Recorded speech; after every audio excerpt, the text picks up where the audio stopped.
आप सभी को राम राम। और आप सब भी ठीक होंगे।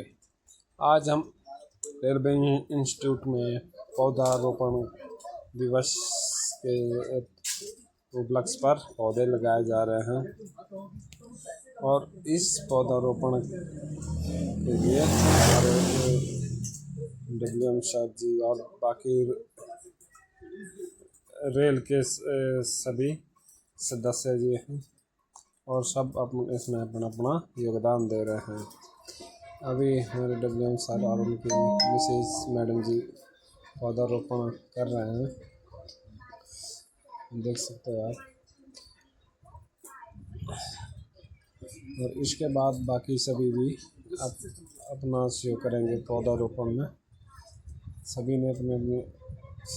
अगर आपको वीडियो अच्छी लगती है तो share, like, subscribe my YouTube channel.